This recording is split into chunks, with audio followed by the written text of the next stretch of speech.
Hello, my friends, and welcome back. Thank you for being with me again today. A way to find out if someone really means, what he says is by agreeing with that option or proposal and see if that's going to be a bluff or really that person means what the person is saying. In this case, there's the Russian blockade on the Black Sea and the United Nations, the Western Europe with the big boss United States, they point the fingers at Russians and saying that they create a global famine and they should just allow the Ukrainians free passage to go and sell their grains in the middle of the war. The problem is they probably don't want to. I'm talking about the Ukrainians don't want Odessa to be attacked, so another front to be open. So they mind the port, which is normal. That's good to defend themselves. That's perfectly fine.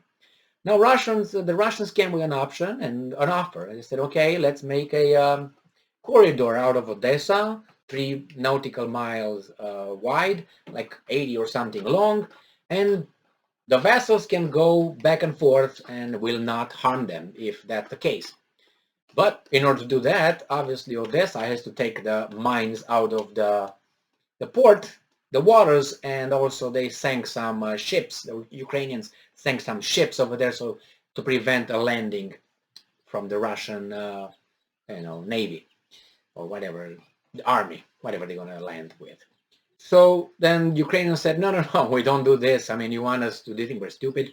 Take our mines out so you can come and land the next day and open a new front. It's not going to happen. Okay. Well, then Lukashenko, I don't know if he did it because he got a good heart, but he did it because he had his own interest. He offered, the president of Belarus, he offered, if you guys want, we can open our border and the trains with Ukrainian grain can cross our territory, go to the Baltic states in the ports, and they can go to the rest of the world. We can solve that, no problem. But one condition, those ports of the Baltic states, Estonia, Lithuania, and Latvia, should allow our merchants to, merchandise to go to their port, to be shipped via their ports. Option good. If it's in the name of the starving world population, yes, you would expect the Baltic states to say yes. The Baltic states should say yes. And then the Russians came with another offer. I said, you know what? But why do you point only at Odessa? That's the end of the world. The Russians can, the Ukrainian can ship their thing. They can take it by train to Romania, ship it from Constanza to the rest of the world. Or they can take it through Ukraine to Poland and ship it through Polish ports. Or from Poland, can take it to Germany and ship it from there. Look how many options. So there are about 7 options, and you want only one option, and that option is the way you want it to be. Like you want our fleet to go away from the Black Sea so you can do whatever you want over there. And the Russians said, this is the only options. We don't want to. But you have 7 others. So if you really care for the world population and all that, crying about, poor Africans, poor Asians, poor whomever die, well, do that. You have 6 more other options. And guess what? The good-hearted Lithuanians do not want to do that. They don't want to do that. They say, definitely not. So, let's see why. So I have a problem with Lithuania, to tell you the truth. It's based, Lithuania, the leadership, based on their actions. They're 2.5 million population and have a big mouth for what they can do. And one day they will be smacked over that mouth, I guarantee you, by someone bigger. And it's not going to be Russia. It's going to be someone from the Western Europe. You see, it's going to take about 10 years. So it says here, this article comes from the New Voice of Ukraine from June 7th, 2022, today. Lithuanian president strongly opposes transport of Ukrainian grain through Belarus. Not through Belarus. What's your problem? You don't dictate Belarus. Through you, that's the problem. Through Belarus. What's your deal? What's your problem?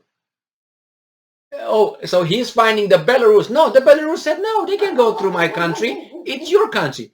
Dogs, again, dogs. So it's not my country. It's your country. So it's like a police officer stops you where you are, drive above the speed limit, and he stops and say, hey, you know what? I'm not going to talk to you because you have a mustache. No, that's it. No, no, no. Don't talk to me. Bye bye. Or I don't know, you're fat or something. Doesn't have anything to do with you, with the whole issue. All right, so let's see. We have here Nauseda, probably that's the Lithuanian president, said that the Belarusian dictator Lukashenko made it clear that he supports Russian military aggression against Ukraine, which means that the transportation of goods through this country is one of his questions. And he says, I'm quoting, in my opinion, the situation has only worsened recently, and Lukashenko has shown that he supports Vladimir Putin's heinous aggression. Okay, it doesn't have anything to do yet with the grain transport. I'm still waiting. And then this is, I'm quoting again. My opposition and assessment are still the same. We need to look for other alternative solutions. What are you talking about? Lithuanian president also mentioned that he doesn't see the possibility of resuming the transit of Belarusian fertilizers to Lithuania as well, a condition set by Lukashenko for the proposed grain transport scheme. And I'm quoting, the European Union was very clear in its decision to impose sanctions on fertilizer, and Lithuania has followed that sanction, commented Nauseda. Should we now just close our eyes and say that Lukashenko should suddenly became a much more acceptable leader, or did something good so we should lift the sanctions? No, but you are all crying that the population is starving. That's a worse, how should I put it? It's bad that Lukashenko is bad, but what's bad? What's worse? Is it Lukashenko and his image, or the little transporter fertilizers, or is it the world starvation? Which one is it? It's like, oh, no, what? I'm not going to operate on you because I know you wear a shirt that's made in, I don't know, in a sweatshop somewhere on the planet. I don't want to give names. Okay, I'm not going to operate on because you have, and I'm for equal pay and equal. What are you talking about? That person is dying. Why do you care about the sweatshops over there? Or I know this is kind of not really the point example, but I couldn't come up with another one like more clearer than that. But it's the same. I'm not. What's bigger? What's worse?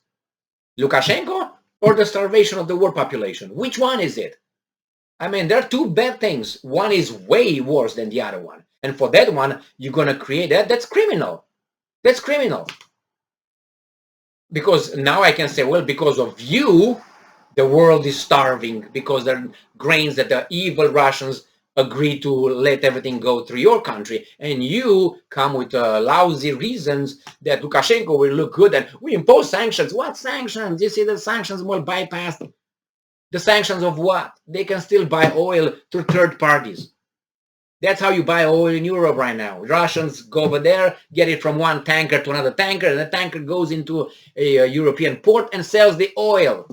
Avoided embargo. And the gas again. Look what Hungary got a special treatment for its oil and gas from Russia, doesn't it? With all the sanctions and embargo. So, President, you're just a politician. You're a bad dude.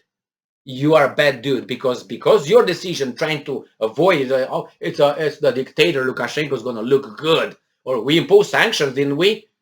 What about the rest of the world? Now it's on you. It's on you. Say no, I don't want to because I don't like that guy. You don't want to say it that way because bottom line, that's what it is. I don't want it because I don't want that guy to look good. But what I don't care about those guys if they die. Basically, that's what this guy says. And he tries to hide behind a technicality. It's like, someone is swimming in a lake and is not, it says a little plaque over there, no swimming. And then the guy is about to drown. And I'm going to go and say, I'm going to save the guy. But I read that sign with no swimming. Oh, I can't get in. I'm sorry. That's the policy. I can't save you. Bye-bye. Die. Meet Jesus now. Is that how it works? Policy is more important than the common sense. The same here. Oh, we impose sanctions. Let the world die now. We follow the European sanctions. We have to be all the way in. Really? Well, I'm going to let you drown over there, my man. because it says here, no swimming. I can't swim, no swimming. That's the rule here. So I guess he's done. All right. Thank you very much for being with me again today. Stay strong, stay smart. Look for the truth and be just unbelievable.